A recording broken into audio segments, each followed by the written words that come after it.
जय Hind and hello guys, स्वागत है आपका आपके अपने यूट्यूब चैनल ज्ञानदेह होस्ट में। और इस वीडियो में मैं आपको बताने वाला हूं राष्ट्रीय केमिकल्स एंड फर्टिलाइजर्स लिमिटेड यानी कि RCFL operator chemical trainee online form 2026 के बारे में कि कैसे आपको ये फॉर्म फिलअप करना है। गाइस, इस वीडियो के अंदर आपको कंप्लीट जानकारी दी जाएगी जिससे कि आप इस फॉर्म को बिना किसी मिस्टेक के भर पाएंगे। तो चलिए शुरू करते हैं। अगर आपने अभी तक वीडियो को लाइक शेयर नहीं किया हो तो कर दे और चैनल को सब्सक्राइब करके बेल आइकन ऑन कर ले। इसके बाद जो लिंक वीडियो को डिस्क्रिप्शन में दे आप ओपन करेंगे, आपको जानने को मिलेगा कि ये भर्ती 188 पोस्ट पर निकाली गई है एंड आप लोग इसके फॉर्म 11 अप्रैल से लेकर के 27 अप्रैल 2026 तक भर पाएंगे। और इसके अलावा बात करें एप्लीकेशन फीस की तो जनरल OBC EWS के लिए 700 रुपये फीस है। SC ST person with disability यानी कि विकलांग, ex serviceman and all category female, इनके लिए कोई फीस नहीं है। ये कैटेगरी कैंडिडेट फ्री में अप्लाई कर पाएंगे। फिर इसमें अप्लाई करने के लिए आपके पास क्वालिफिकेशन के 3 विकल्प है। 2 विकल्प मैंने यहाँ पर मेंशन कर रखे एंड तीसरे विकल्प एंड अन्य इन्फॉर्मेशन के लिए आप इसका ऑफिशियल नोटिफिकेशन देख सकते हैं। वैसे अगर नॉर्मली या जनरली इन्फॉर्मेशन दूँ तो एज लिमिट 18 से 30 साल के बीच रखी गई है। सिलेक्शन प्रोसेस एग्जाम पैटर्न यहाँ पर मेंशन किया है। अब आप एक बार ऑफिशियल नोटिफिकेशन रीड कर लेना। इसके लिए आपको इंपॉर्टेंट लिंक के सेक्शन से ऑफिशियल नोटिफिकेशन PDF क्लिक करना है एंड देन आपके सामने ऑफिशियल PDF आएगा जहाँ पर आपको कैटेगरी वाइज वैकेंसी भी जानने को मिलेगी और आपको जानने को मिलेगा कि इसमें क्वालिफिकेशन फर्स्ट में full time and regular BSc chemistry degree मांगी है। और यहाँ पर आपको बोला है कि ये जो आपकी क्वालिफिकेशन है वो आपकी physics as one of the subject during any of the 3 year course, यानी कि जो आपका 3 ईयर का कोर्स है उसमें किसी भी ईयर में आपके पास फिजिक्स होना चाहिए।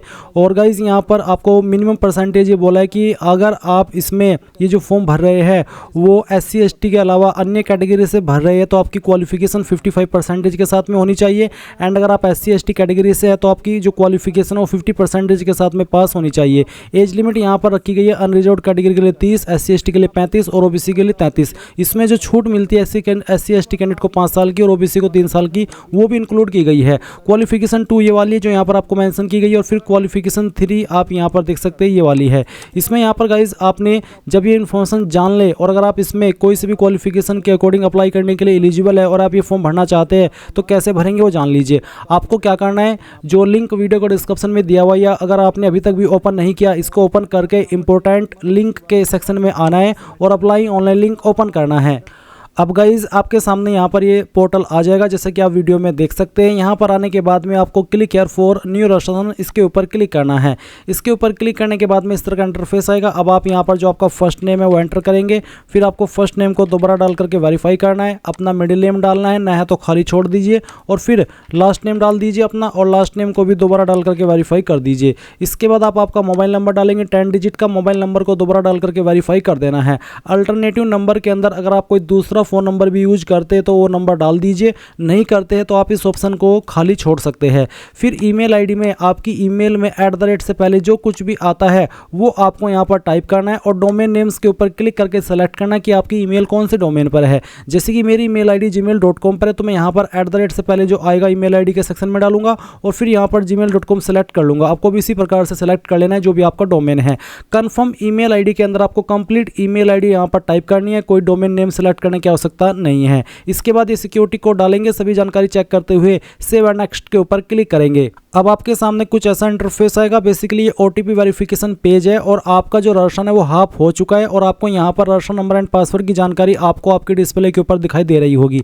ये आप नोट कर लीजिए या फिर स्क्रीनशॉट ले लीजिए। वैसे मैसेज के माध्यम से और ईमेल के माध्यम से भी आपको आपका रजिस्ट्रेशन नंबर सेंड किया जाएगा। अभी आप क्या करेंगे, यहाँ पर आपको सेंड OTP इसके ऊपर क्लिक करना है। But guys directly send OTP नहीं होगा। ये जो कैप्चा कोड आपके सामने आ रहा है ये कैप्चा कोड आपको यहाँ पर पहले डालना होगा और उसके बाद में आप सेंड OTP के ऊपर क्लिक करना। देन गाइज जो आपका नंबर है उसके ऊपर एक OTP गया है वो आप यहाँ पर enter the OTP to verify, इसके में एंटर करेंगे और वेरीफाई OTP के ऊपर क्लिक कर देंगे। इसके बाद आप देखेंगे कि आपका जो मोबाइल नंबर है वो वेरीफाई हो चुका है। सेम वे में अब आपको अगेन ये जो कैप्चा कोड यहाँ पर नीचे दिखाई दे रहा है वो एंटर करना है और उसके बाद में सेंड OTP इसके ऊपर क्लिक करना है। तो आपको यहाँ पर आपकी ईमेल के ऊपर भी एक ईमेल सेंड की जाएगी जिसमें कि आपको OTP दिया है।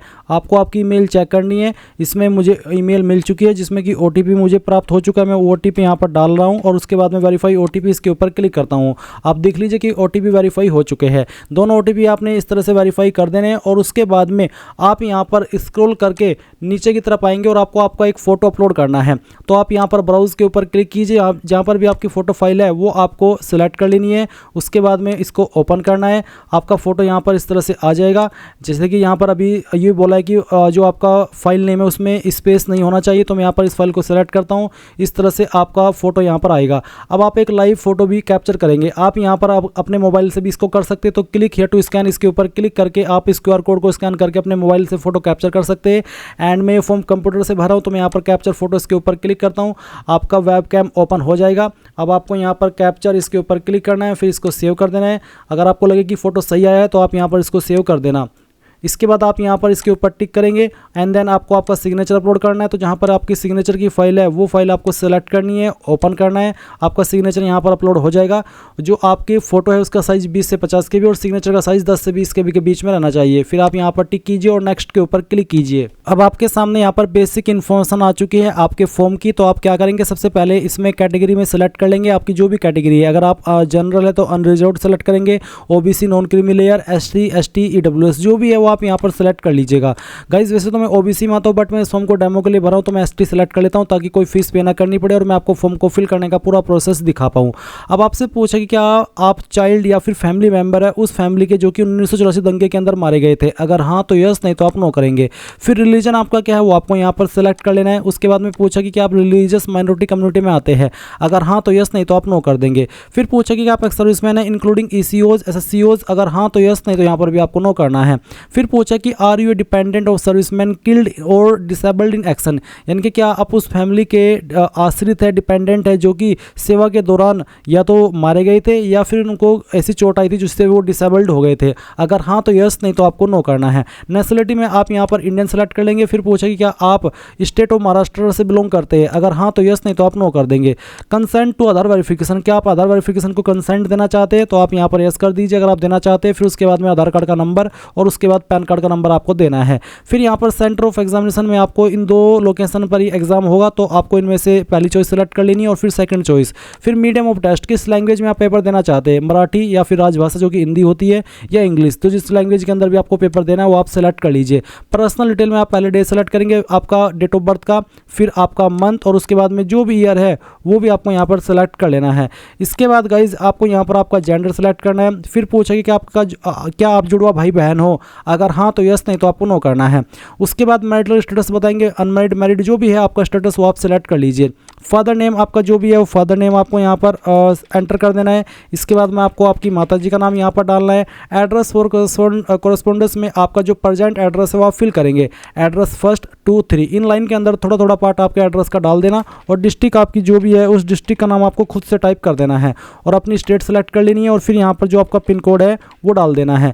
अब आपसे पूछा कि आपका प्रेजेंट एड्रेस और परमानेंट एड्रेस सेम है, एक ही है। अगर हाँ तो आप इस बॉक्स को टिक कर देंगे, अगर अलग है तो अनटिक करके अलग से भर सकते हैं। इसके बाद बैंक डिटेल और एक ऑप्शन है choose the address for GST invoicing. जिन कैंडिडेट के लिए फीस जो कि जनरल OBC के लिए है तो आपको यहाँ पर इसमें सेलेक्ट करना हो कि कौन से एड्रेस के ऊपर जो आप फी पे करेंगे उसकी जो स्लिप मिलेगी वो भिजवाना चाहते हैं, वो यहाँ पर आपको सेलेक्ट कर लेना है, परमानेंट एड्रेस या कोरेस्पोंडेंस एड्रेस। बैंक डिटेल में यहाँ पर गाइज आपको अकाउंट होल्डर नेम यानी कि किस नाम पर बैंक अकाउंट है वो आप डालेंगे। अगर आपके नाम पर नहीं है तो आप किसी और का भी यहाँ पर दे सकते हैं। बैंक एंड ब्रांच नेम, कौन सा बैंक है वो आपको यहाँ पर लिखना होगा और ये भी बताना होगा कि कहाँ पर है। चलिए मैं यहाँ पर इस तरह से लिख देता हूँ, जो भी मेरा बैंक है इसी प्रकार से आपको लिखना होगा जैसे कि मैं यहाँ पर आपको फिल करके दिखा रहा हूँ। उसके बाद आप देखेंगे बैंक अकाउंट नंबर और उसके बाद में अकाउंट नंबर दोबारा डाल करके वेरीफाई करना है, अपना IFSC कोड देना है और अपना MICR नंबर देना है। ये IFSC कोड और MICR नंबर आपको आपकी पासबुक के ऊपर देखने को मिल जाएगा, वहाँ से आप इसको डाल देना और फिर यहाँ पर नीचे आपको सेव एंड नेक्स्ट के ऊपर क्लिक करना है। अब आपके सामने यहाँ पर क्वालिफिकेशन की जानकारी आ चुकी है। तो गाइज़ आपको यहाँ पर क्वालिफिकेशन की जानकारी दी गई है। आपको बोला है कि आपकी क्वालिफिकेशन 1 फरवरी 2026 तक कंप्लीट हो जानी चाहिए। एंड सबसे पहले आप यहाँ पर 10वीं की इन्फॉर्मेशन भरेंगे। तो 10वीं आपने कब पास कर ली थी वो आपको सेलेक्ट कर लेना है इस तरह से। पहले आपको ईयर सेलेक्ट करना होगा, फिर यहाँ से आपका मंथ और फिर डे, तो इस तरह से आ जाएगा। फिर परसेंटेज कितनी थी वो आप यहाँ पर डाल देंगे। अगर आपके नंबर CGPA के अंदर थे तो आप उनको परसेंटेज में कन्वर्ट करके फिल कर देंगे। क्लास आपकी क्या थी, फर्स्ट सेकंड या पास क्लास, जो भी थी वो आप सेलेक्ट कर लेंगे। फिर आपको 12वीं में यहाँ पर स्ट्रीम साइंस सेलेक्ट कर लेना है। इसके बाद में कब आपने आपकी 12वीं पास कर ली थी वो आपको यहाँ पर इस तरह से सेलेक्ट करना होगा। एंड देन यहाँ पर आपको आपकी जो परसेंटेज है वो एंटर कर देनी है और अपनी क्लास भी सेलेक्ट कर लेनी है। फिर आती है ग्रेजुएशन, तो ग्रेजुएशन में आप यहाँ पर इसको सेलेक्ट कर लेंगे जो आपके सामने विकल्प में आ रहा है। फिर ये क्वालिफिकेशन आपने कब पास कर ली थी वो आपको यहाँ पर बताना होगा। एंड उसके बाद में यहाँ पर आपका जो मंथ है वो बताना है और डेट बतानी है। परसेंटेज कितनी थी वो आप यहाँ पर डाल देंगे। एंड उसके बाद में आपकी क्लास भी सेलेक्ट कर लेंगे। अगर आपके पास डिप्लोमा है तो गाइज जो भी आपके पास डिप्लोमा है वो डिप्लोमा भी आप यहाँ पर सेलेक्ट कर सकते हैं और इसी प्रकार से जानकारी भरेंगे जैसे कि आपने ग्रेजुएशन की भरी है। इसके अलावा आपसे यहाँ पर पूछा है कि have you pass the national council of vocational training यानी कि NCVT examination in the attendant operator chemical plant, क्या आपने इसमें ये NCVT पास किया है? अगर हाँ तो यस, नहीं तो आप नो करेंगे। अगर आप यस करते तो आपको यहाँ पर NCVT स्टार्ट डेट बतानी होगी और एंड डेट बतानी होगी, नहीं किया तो आप नो कर देंगे। फिर पूछे कि क्या आपने यहाँ पर सक्सेसफुली कंप्लीट की है 1 ईयर की ट्रेनिंग BOET के अंडर अप्रेंटिसशिप बेसिकली क्या आपने की है? अगर हाँ तो यस, नहीं तो आप नो करेंगे। अगर की है तो यस करके स्टार्ट डेट और एंड डेट बता देना। फिर पूछे कि आपके पास regular and full time double integrated aligned degree है? अगर है तो यस, नहीं तो आप नो करेंगे। अगर आप यस कर रहे हैं तो फिर आपको डिग्री का नाम, साथ ही आप यहाँ पर एक और सवाल का आंसर करेंगे जो कि है कि क्या आपको कंप्यूटर की नॉलेज है? अगर है तो यस कर दीजिए, नहीं तो आप नो करेंगे। फिर have you applied for any other position recently, क्या आपने RCFL के अंदर कोई और पोजीशन के लिए, किसी और पोस्ट के लिए अप्लाई किया हुआ है? अगर हाँ तो यस, नहीं तो आपको नो करना है। इसके बाद में the selected candidate will be required to work in shift और general shift as per requirement, तो यहाँ पर आपको बोला है कि जो कैंडिडेट सेलेक्ट होंगे उनको शिफ्ट में काम करना होगा या फिर जनरल शिफ्ट में, तो आप यहाँ पर यस कर दीजिए कि हाँ मैं इससे एग्री करता हूँ। फिर क्या आपके ऊपर कोई केस दर्ज हुआ है, कोई केस पेंडिंग है? अगर हाँ तो यस, नहीं तो आपको नो करना है। उसके बाद में have you ever faced any extradition deportation proceeding और एनी डिसिप्लिनरी प्रोसीडिंग, यानी कि क्या आपके ऊपर कभी कोई आपको कहीं से निकाला गया हो, क्या आपको कहीं से आपके ऊपर कोई जो डिपार्टमेंटल इंक्वायरी है वो चल रही है? अगर हाँ तो यस, नहीं तो आपको नो करना है। फिर क्या आप प्रेजेंटली एम्प्लॉयड हैं, कि प्रेजेंटली काम कर रही है गवर्नमेंट डिपार्टमेंट के अंदर या फिर जो पब्लिक सेक्टर अंडरटेकिंग कंपनीज होती है उनके अंदर, सेमी गवर्नमेंट के अंदर? अगर हाँ तो आपको यहाँ पर जो NOC होती है, नॉन ऑब्जेक्शन सर्टिफिकेट, जिसका मतलब होता है कि जिस डिपार्टमेंट के अंदर या जिस विभाग के अंदर आप काम कर रहे हैं उनको कोई भी आपत्ति नहीं है कि आप इस जॉब के लिए अप्लाई कर रहे हैं। अगर आप कर रहे हैं तो आपको यस करके ना NOC बनवा लेनी है, नहीं तो आप यहाँ पर नो कर दीजिए अगर आप काम नहीं कर रहे हैं। अगर आपके पास कोई एक्सपीरियंस है आप उसकी जानकारी भरिए, नहीं तो आप इसको खाली छोड़ दीजिए। लैंग्वेज नॉन में जो लैंग्वेज आपको आती है वो यहाँ पर लिखेंगे और बताएंगे मुझे पढ़नी आती है, लिखनी आती है और बोलनी आती है। उसके बाद में जो आपको सेकंड लैंग्वेज आती है वो भी आप यहाँ पर लिखेंगे और इस तरह से बता देंगे उसका स्टेटस। फिर जो आपको तीसरी लैंग्वेज आती है वो लैंग्वेज भी आप यहाँ पर इस तरह से एंटर कर देंगे और बताएंगे कि मुझे लिखनी आती है, पढ़नी आती है और बोलनी आती है।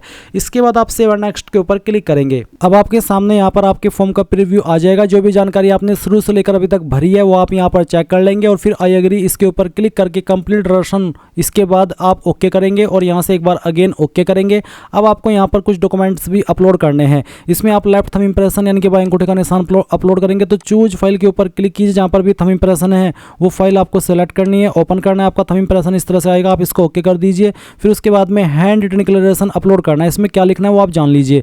जो लिंक मैंने आपको वीडियो के डिस्क्रिप्शन में दिया हुआ है आप ओपन कर लेना अगर अभी नहीं ओपन किया हुआ है। और उसके बाद में हैंड रिटन डिक्लेरेशन टेक्स्ट के नाम से एक हेडिंग देखने को मिलेगी। ये जो लाइन यहाँ पर लिखी है ये आपको एक कोरे कागज के ऊपर लिखनी है और नेम ऑफ द कैंडिडेट की जगह पर अपना नाम लिख देना है जो आपने फॉर्म के अंदर भरा है। बाकी लाइन ऐसे लिखनी है जो यहाँ पर लिखी गई है। फिर उस फाइल को स्कैन करके आपको यहाँ पर अपलोड करना होगा और साइज 100 KB से कम रहना चाहिए, नहीं तो वो अपलोड नहीं हो पाएगा। फाइल सेलेक्ट कीजिए इस तरह से हैंड रिटन डिक्लेरेशन इमेज को और फिर ओके कर देना।